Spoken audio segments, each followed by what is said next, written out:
All right, welcome back and welcome to the second video in this Introduction to X Particle series. In this video, we're going to be talking about the X Particles emitter. In the last video, we did a sort of broad overview of X particles and just talked about what a particle was. It's just sort of just like a very base level introduction. If you haven't seen that, you might want to go back and watch that for if you're really just a super beginner just getting started with X particles. So let's jump right into it and make an emitter. So when you make an emitter, well, I guess first just a little bit about what's going on.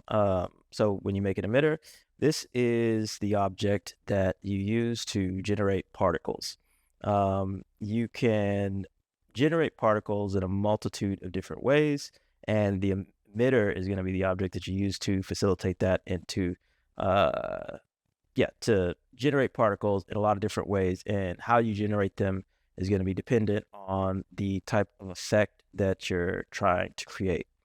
So by default, it's just going to make a plane, and if we press play, then you're just going to get particles shooting out down the z-axis on that plane.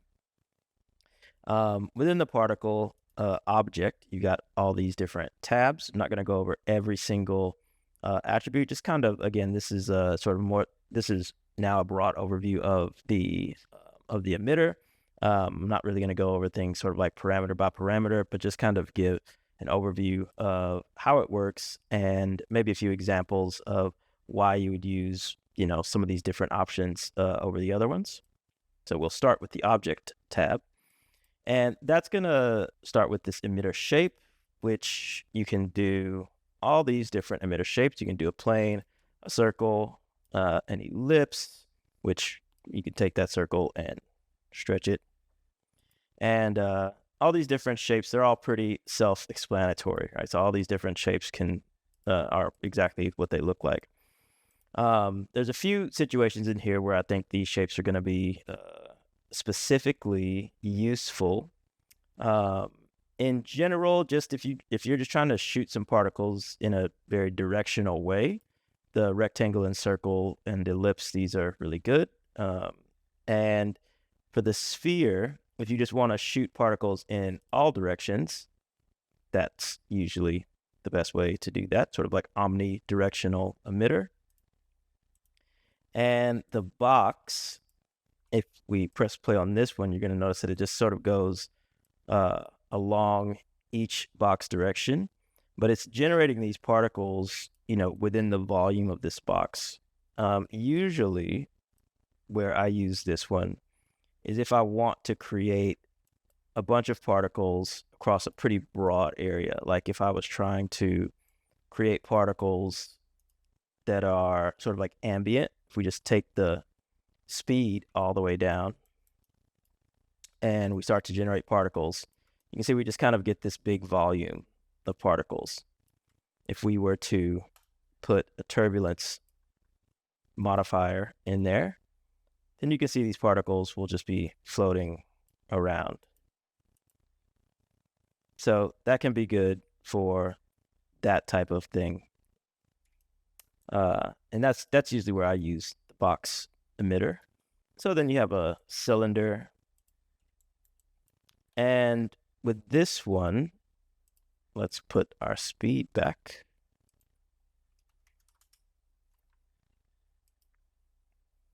The particles are emitting around the cylinder, but not along the cylinder. So if you just wanted to emit things sort of like in a ring, then this can be good. And if we just put some trails on this, you can kind of visually see what's happening a little bit better. You're getting this sort of effect, and that's just a totally sort of flat emission out from a central radius.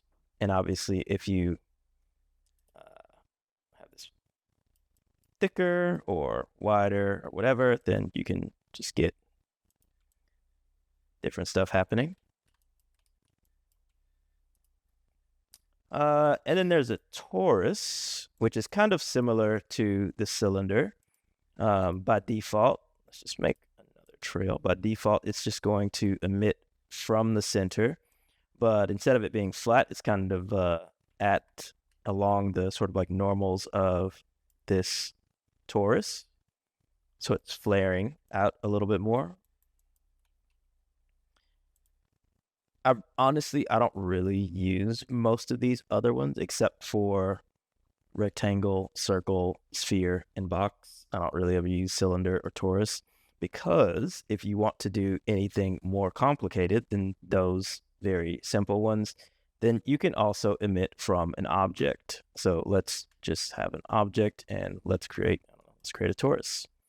And then if we drag that torus into the object field, then you can see we'll just emit from this torus, and it's just emitting from every single, it's emitting from every single polygon center. If I turn on polygons, you'll see that each one of these trails is coming out the middle of one of these polygons. When we emit from an object, we've got some different options of where to emit from. So you can see that the default is polygon center. There's also polygons, which is just going to emit from anywhere on the face. I'm not really 100% sure what the difference between polygons and polygon area is, because it seems like they do the same thing to me. Yeah, that's that. You can emit from the points, and it's all self-explanatory. It's just what it, it's what it sounds like. I'm not going to go through every single one of those. Okay, so yeah, you can emit from any object. So then you have this thing called defined emission. And that's just going to give you these little boxes. And you can see that it's just going to emit a single particle from each one of those.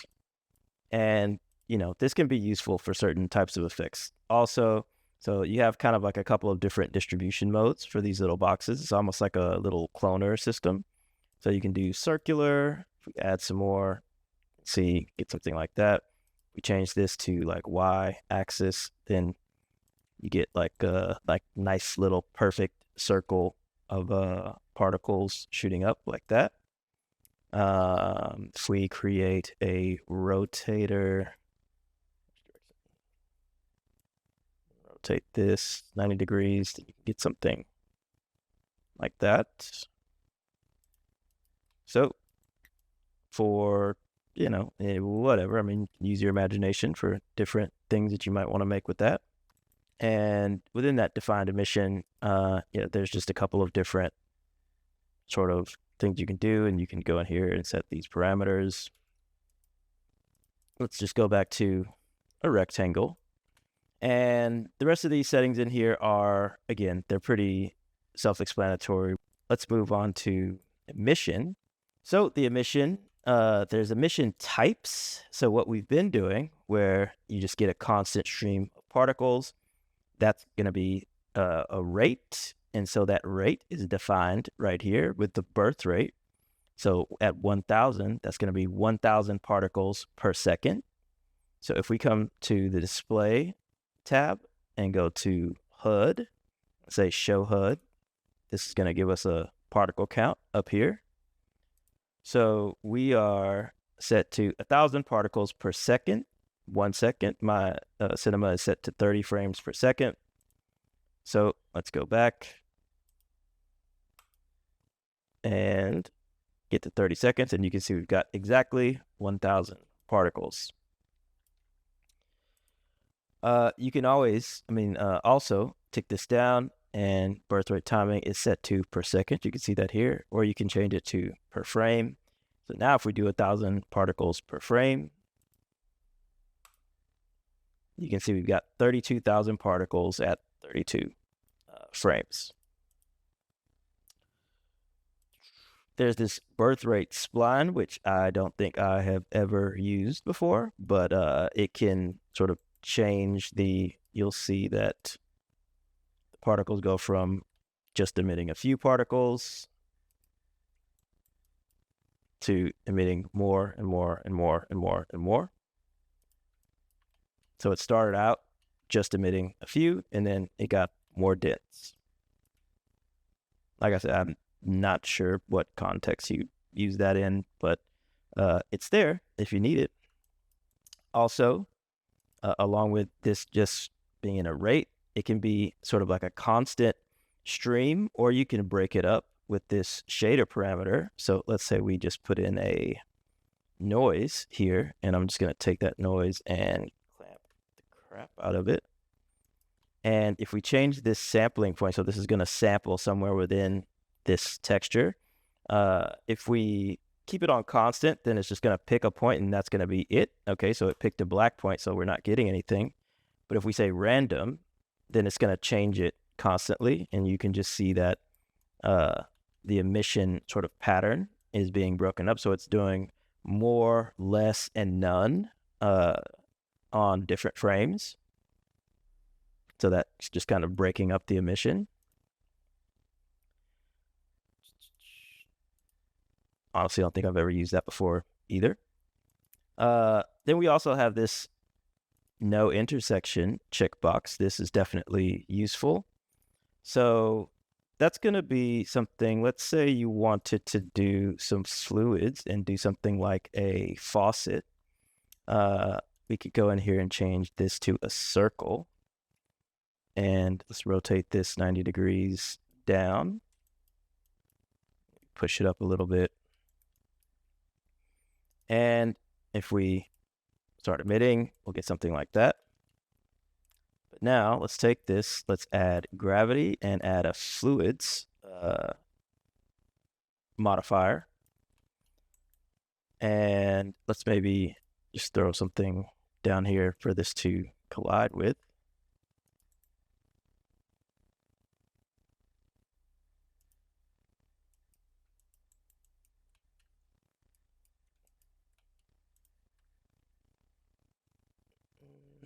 And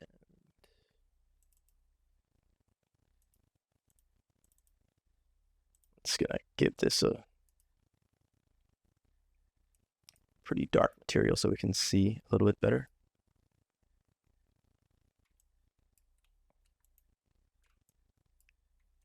Okay. So if we press play, we'll get something like that. And I'm just going to go in here and change the display to gradient parameter. And let's just do speed and try 400.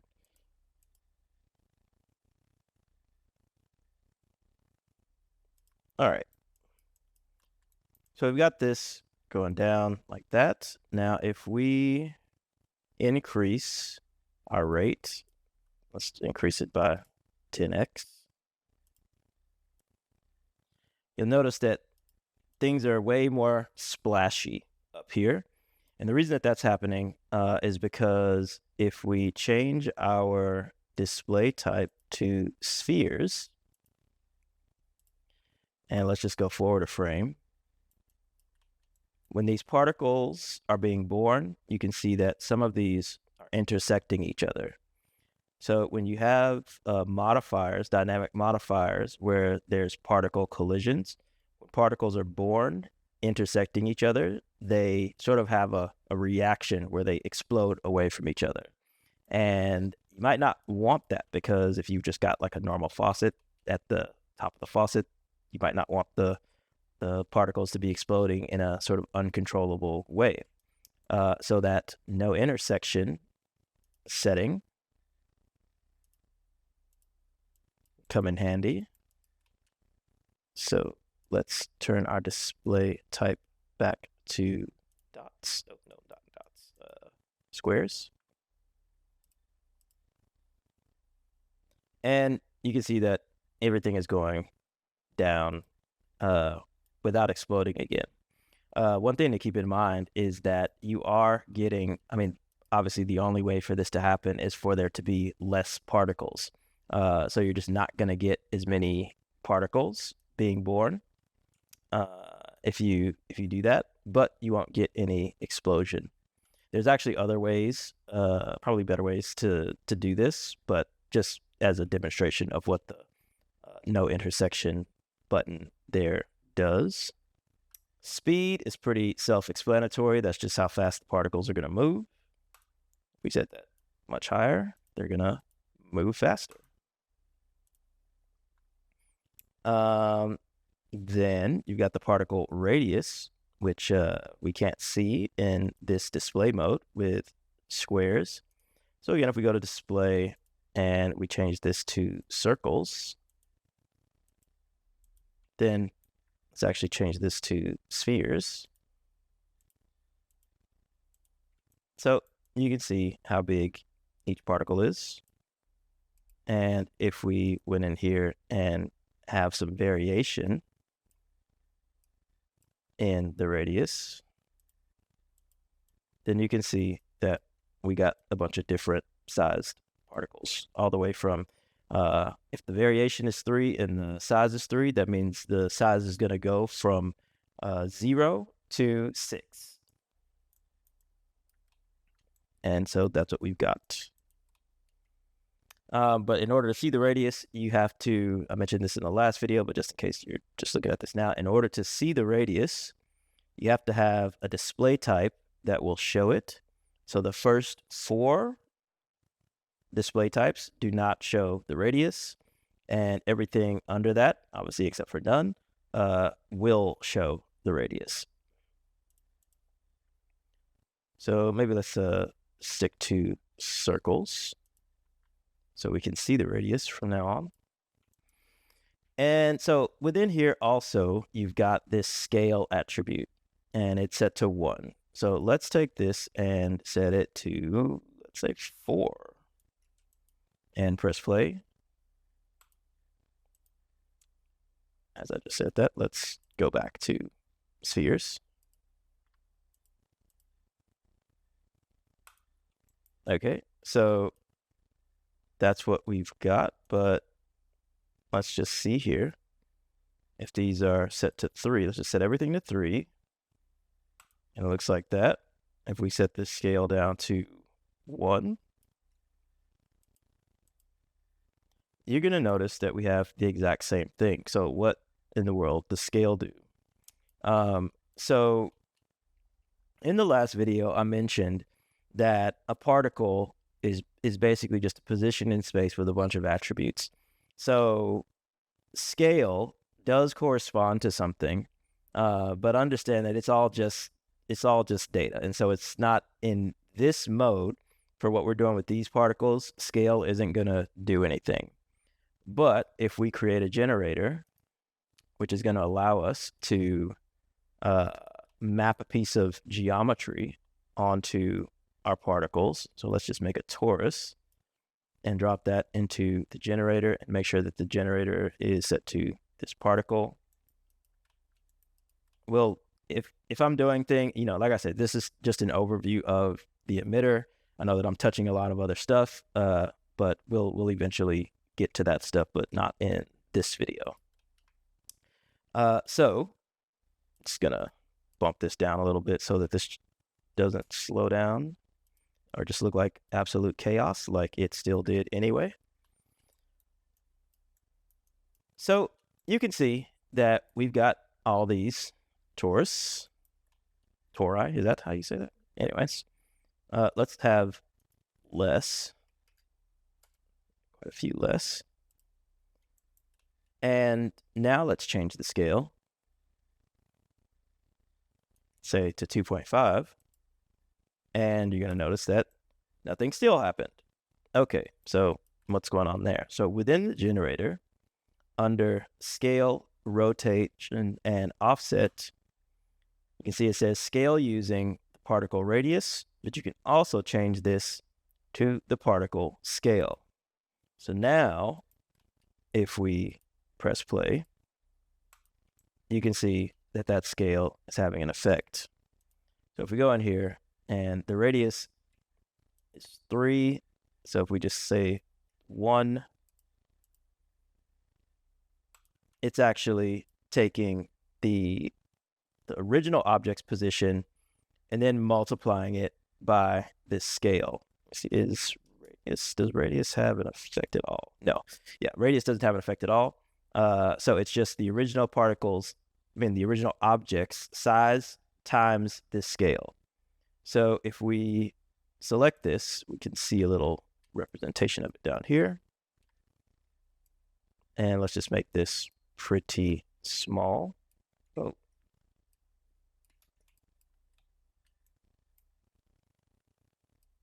There we go. All right, so make that really small. And if we press play, then all these guys are going to be really small.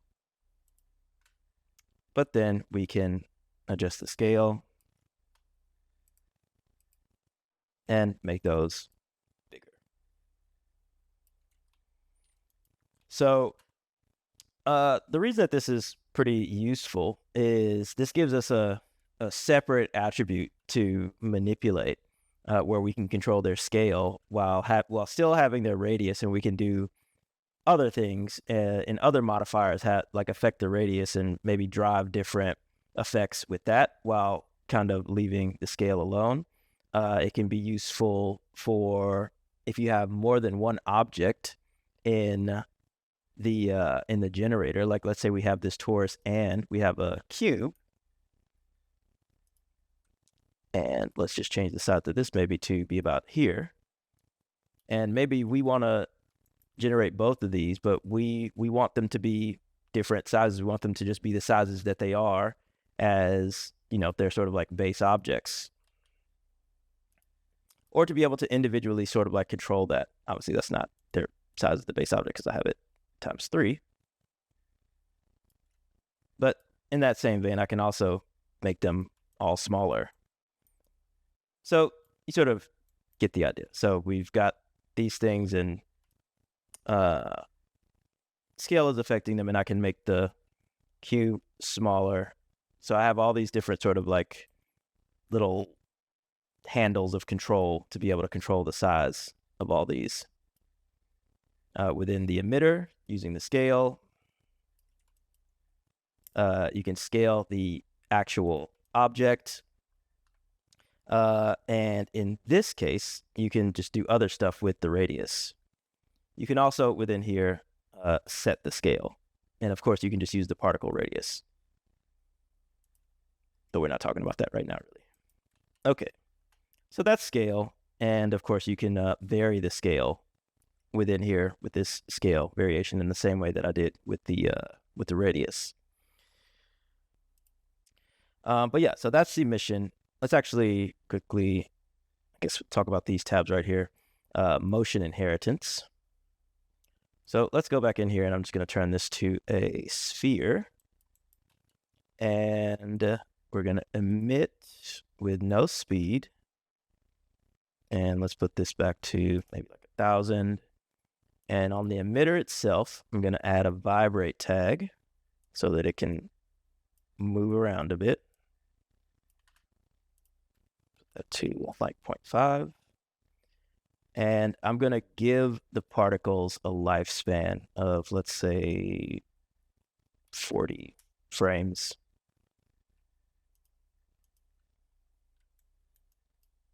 Okay, and so you can see that we get something like this. So this motion inheritance is basically the particles are gonna inherit some motion from the object that they're emitting from. So if we turn that on, you can see that we get something like that. So this can be a good thing to turn on if you have a moving emitter. That's about it. Thinking particles, you can also generate thinking particles when you emit X particles.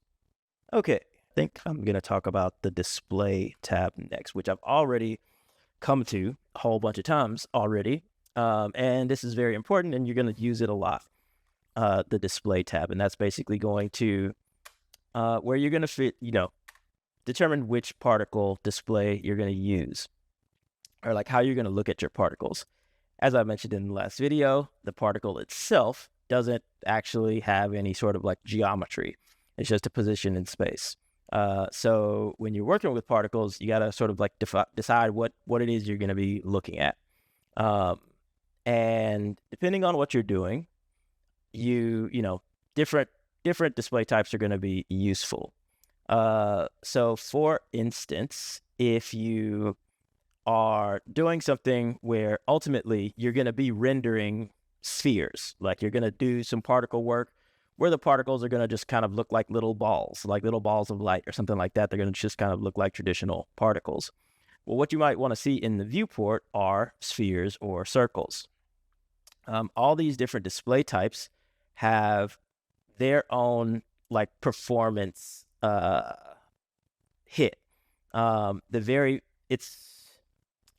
not in order in terms of performance, but these first four are the fastest, and then there's like say box, which is just going to be like this sort of box outline, and this along with the circle are kind of similar. They're just sort of like the outlines. And then there's box filled and circle filled, which are slower than their non-filled counterparts.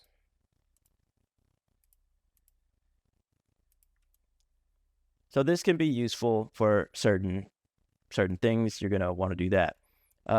Certain stuff, you're going to want to see the spheres because they have like some basic shading information in them.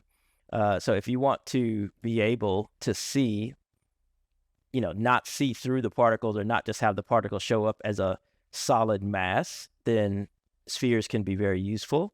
So let me see an example of that where that might be useful. Oh, you know what? I have to go back to emission because I didn't talk about, before we go into display, I only talked about rate. So all these things are actually pretty important too, because I was about to actually do something with that. So rate is a solid stream of particles. Let's give them some speed. Like so. They'll just never stop. Pulse. So let's say we have a pulse length of, so it's what it sounds like. It's a pulse of particles. A shot is something that you're going to use a lot, which is just a single shot of particles.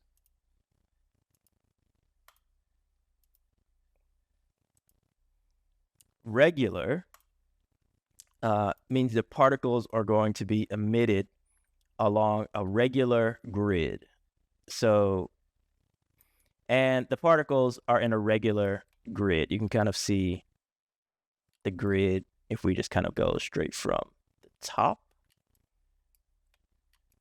And this can be useful in certain situations. So basically, what the sort of like main benefit here is that none of these particles are intersecting. So in that same thing that I mentioned earlier about the fluids, this can be really helpful and useful for certain dynamic simulations because you're going to want to generate particles that are not intersecting. So in a similar vein, you have hexagonal, which if we jump forward one grid, similar but different in that you can see that the particles are basically kind of like in a hexagonal grid to each other. This is my typical go-to for dynamic simulations and how they start off as hexagonal and not regular. I think that this is what's packed the most tightly in that situation. The thing that's going to be useful is basically getting as many particles as you can into that area with no sort of space, but having them not intersect. And those are the main modes. Trigger and controlled only have to do with modifiers basically being the thing that trigger the particle emission. So I'm going to skip that for right now because that's kind of a longer thing. But in terms of just basic particle emission, those are the different ways to do it. So yeah, lifespan, obviously, I mean, it's pretty self-explanatory. That's just how long the particles are going to live. If I have them set to 40, let's change this back to a shot and just do that. And then at frame 40, they're just going to all disappear. If you click full lifespan, then they're just going to live forever.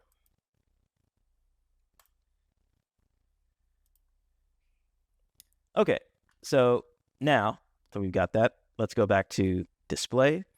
And yeah, so what I was actually going to say about the spheres was just what I just showed you. In like this hexagonal mode, it might be useful if you wanted to see the particles and see their layout.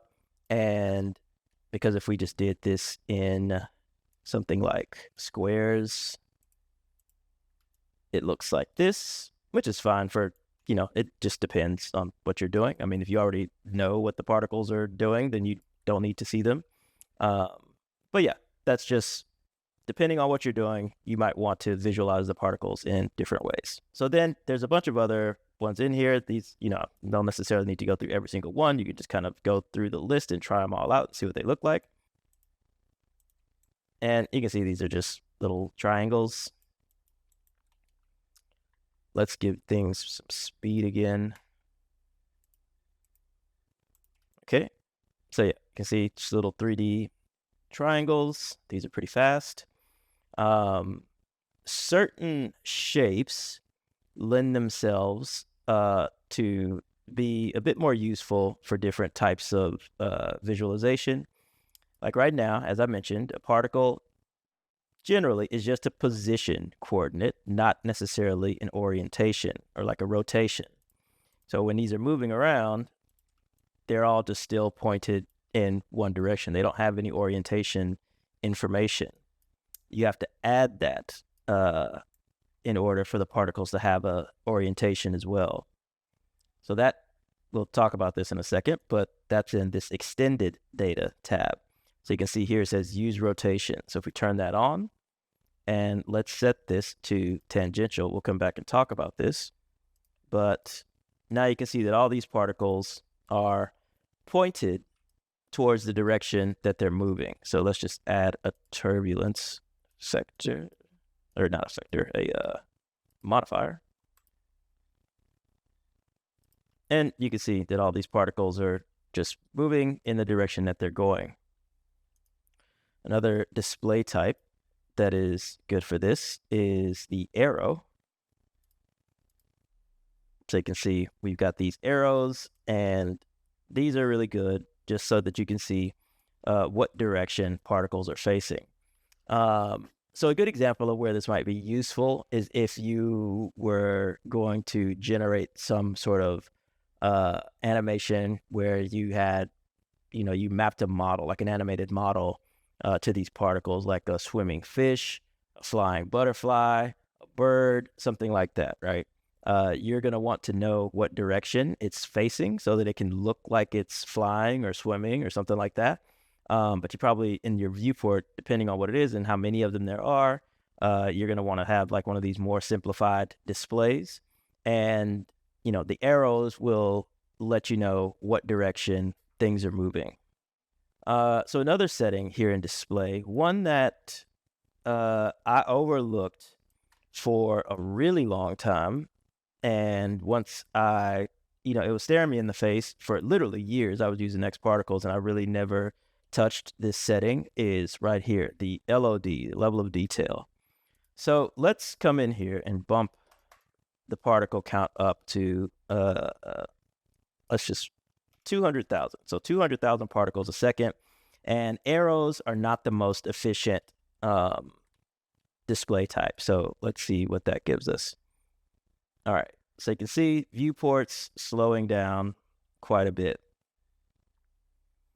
So one thing to keep in mind is that all these different display types, there's a pretty big difference in terms of the performance hit for all these different display types.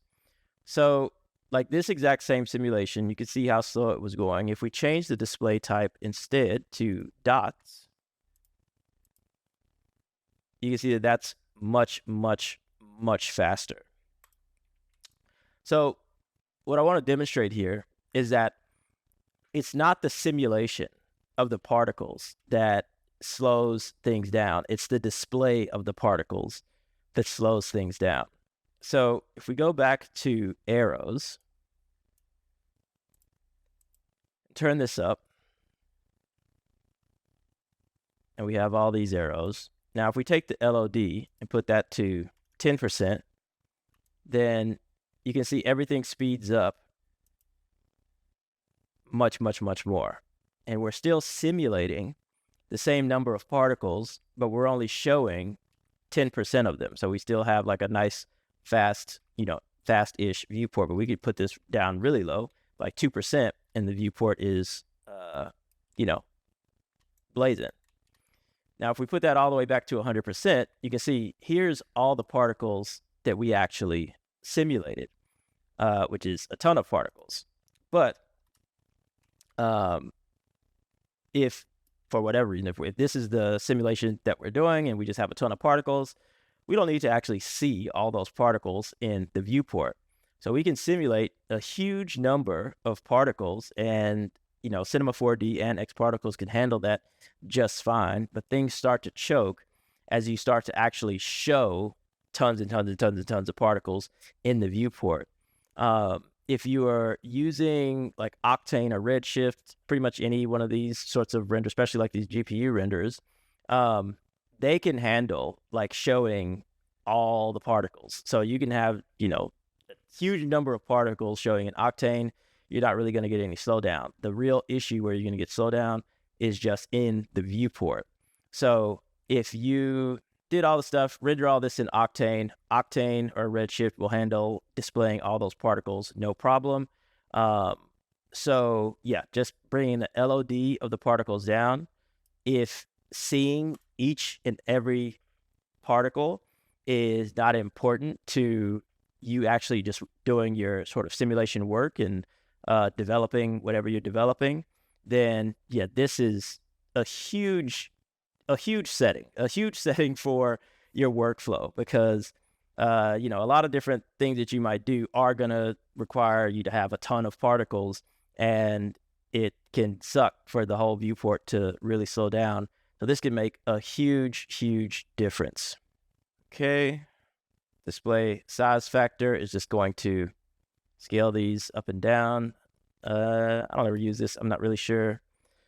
I guess, yeah, I'm not really sure why you'd want to just make them small. I'm sure there's a reason, but I don't ever really use it.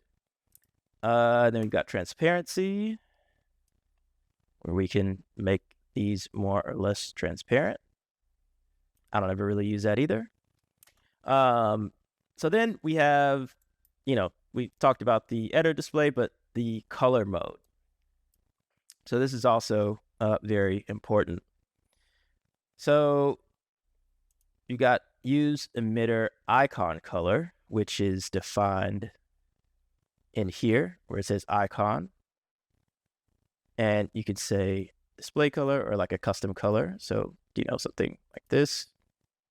So, okay, I guess it just uses that orange. Anyway, I don't ever use that. Single color, that's going to be the one typically that you're just going to use if you just want like a basic color for the particles, not necessarily the icon color. Got a random color, which is exactly what it sounds like. Gradient random can be very useful, which is just going to give you a random color from this gradient. Let's just load a different gradient just so you can see. That's taking too long. Okay. We can just see it in this one. Do you get the idea? Or you can set it to gradient parameter, which is going to map a parameter to this gradient. So you can see it's from 0 to 400. So the speed being 0 is this blue, and it being 400 or anything past 400 is going to be this white. Let's put this to direction. Since the particles have direction, this might actually come across clearer. Not so much, still kind of looks like chaos, but hopefully you get the idea. You can do from shader. So let's change our object to a rectangle. And let's change our emission to a shot.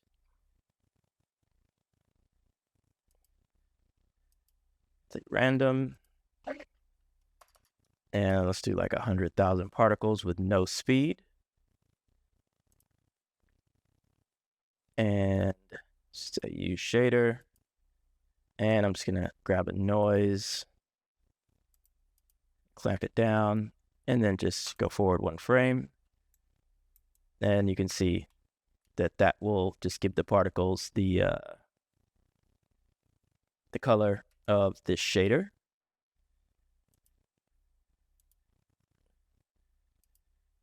You still get it. I mean, should change that down back here, but okay. I was like, why are they moving? Yeah, I still have this turbulence on.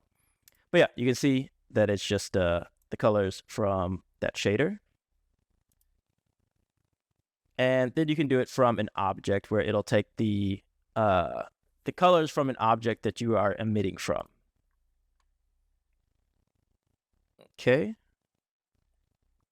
So that's display. So now let's jump back to extended data. Extended data, you've got a few tabs here. I think in this video, I'll just really briefly talk about these 3 and mostly just talk about this one. This is the one you're going to probably use most of the time, especially if you're just starting out, and the main thing you're going to be using is just this use rotation. And that's just so that your particles can have a direction, essentially. The different rotational, let's just go back actually to arrows so we can see this. So tangential, again, just means that the particles are going to, that's a lot. Oh, okay, I still have this on really high number. So yeah, tangential just means the particles are going to face the direction that they're moving. You can set a direction, so let's just put in some random values here. And you can see they all have the same direction. You can have random orientation. It face the camera, so it'll all look like lines. But if we pause and move, you can see that they're all pointing at you. They can face an object. They can face the screen. You know, these are pretty self-explanatory. So this local rotation is a new feature that just came out, and I'm not 100% sure what it does. I mean, what it does. So I'm not gonna sound like an idiot trying to explain something that I don't really know what it does. But it does something, and it just came out. So you should check that out in the new Insidium stuff. Yeah, this is all. Oh, yeah, like I said, I'm not going to really get into all these things. I guess if you set the rotation and turn on this simple spin and give it a little something, that's a lot of something, maybe just a touch.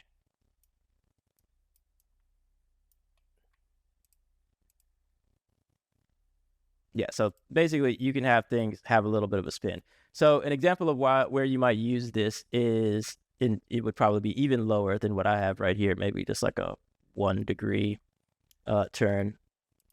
Is, let's say you have like a forest and you wanted to just have like some leaves falling, and you know, you want to have them look like they're alive but not run a full, you know, set up a full dynamic simulation for that sort of thing.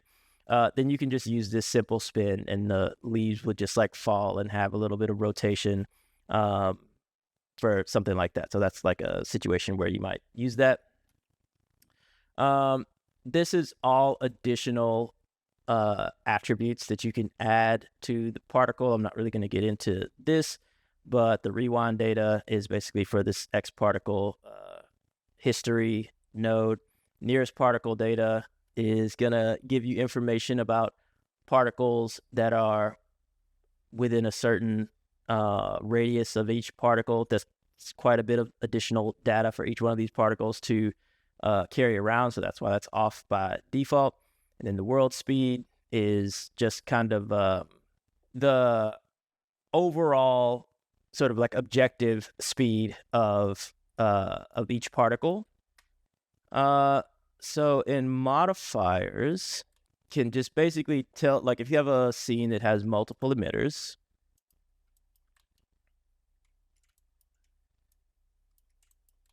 and we've got this turbulence, but we only wanted it to affect one emitter, then in the second emitter, you can just drag this in here. It's got this minus sign next to it, so it's not going to be affected by the turbulence modifier. You can also click this and it'll change it to a plus, and they're both going to be affected by that. So even though you drop it in here, it's not necessarily going to, you still have the control to be able to turn things off and on. And if you don't have anything in here, then the default is for every modifier to affect every emitter. Okay, so then you have groups. Groups are super important as you get to more complex effects. Groups are essentially ways of isolating and kind of like making selections of particles. So if I hold down Control and click again, then I can make a couple of groups. So if I come to this group, you'll see that it just has some of the same settings that the emitter itself has. So I'm just going to change this to a single color. So let's change the group to, let's say this group has a color of red. And if we go into the groups, you could say each particle, once it's born, is just going to get put in a random one of these groups. So all our particles are going to be in one of those groups. So you can see we've got red ones, and then we've got the other one, which has this same gradient parameter. So that's controlling it. So the red ones are in group 2, and the bluish ones are in group 1. So again, this gives us another way. Instead of creating multiple emitters, we could say that particles in group 2 are not going to be affected by this turbulence. Or, see that? There we go. Or they are going to be affected by this turbulence, and group 1 is not going to be. So the other way around, basically.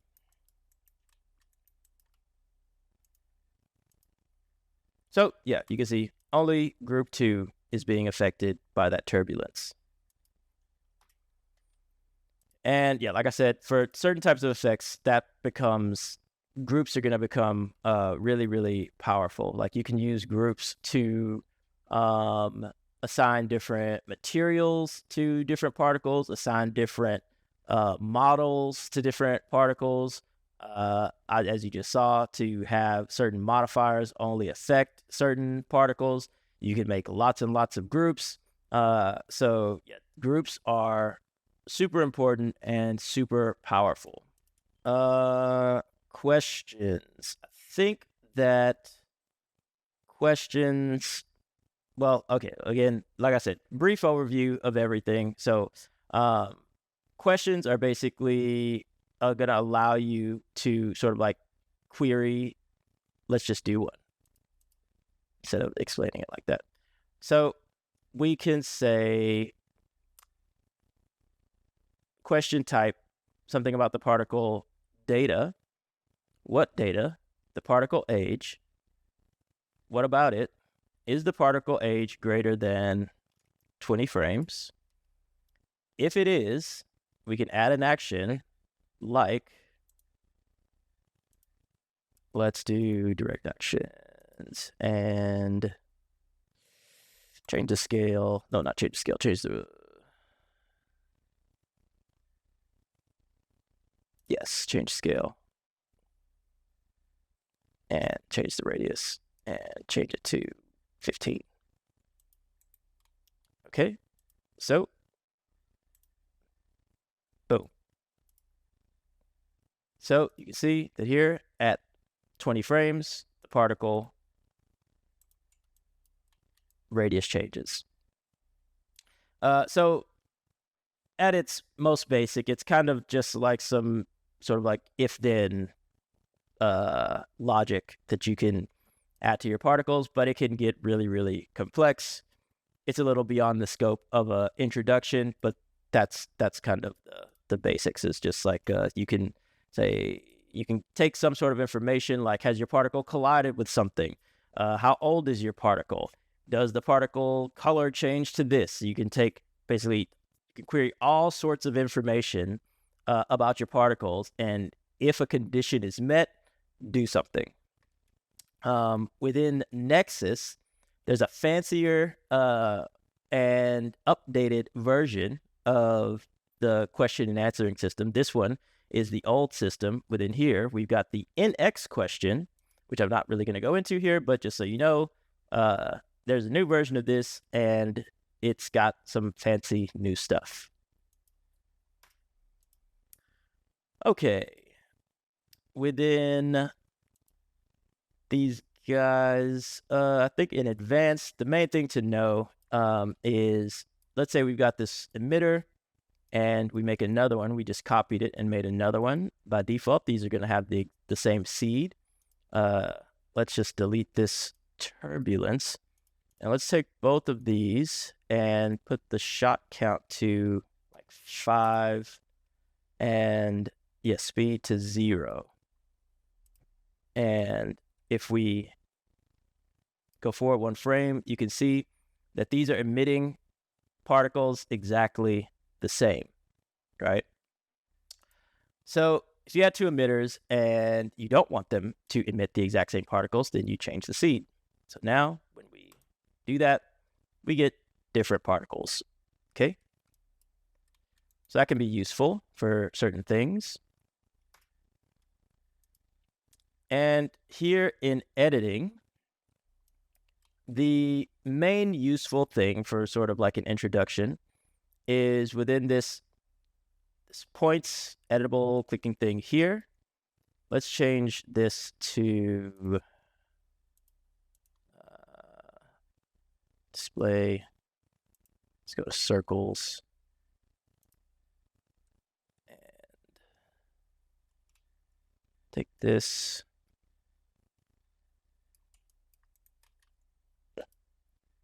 And let's give it some speed. And let's shoot some more particles, turn to a rate. Okay. So by default, if we take this and let's say we go to something like a volume builder and we drag this in there and press play, nothing's going to happen because, as I said, particles don't have any geometry. But if we turn this on, you'll see that we get something. Then within the volume builder, if we select this and we say use mesh points, you can see that now we get sort of like a radius around each one of those particles. And you can change it here, whatever. Probably want to change this. There you go. Now we can see it better. But yeah, so each one of these particles gets a radius, and it's sort of just being calculated as a mesh point. So this is really the main use case that I've seen for that setting. I'm sure you can do more with it, but this is the main thing that I know of. Something to be aware of is that like radius changes to the actual particle are not reflected here. So it's only really gonna work for things where the radius change is uniform, and all the sort of awesome control over radius that you have within an X particle emitter is not going to work for that, but it can still be pretty useful for certain stuff.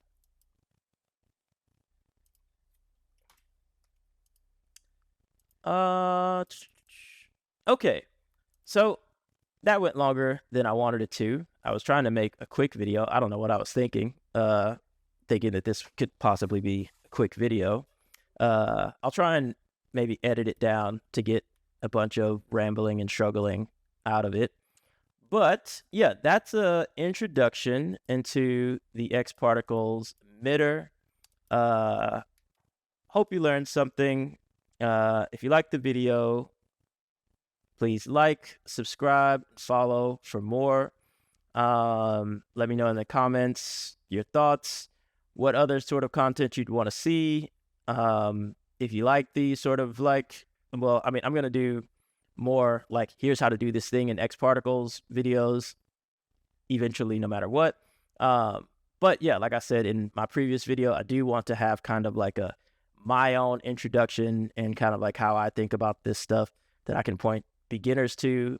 But yeah, all the normal stuff, like, comment, subscribe, and I'll see you all in the next video.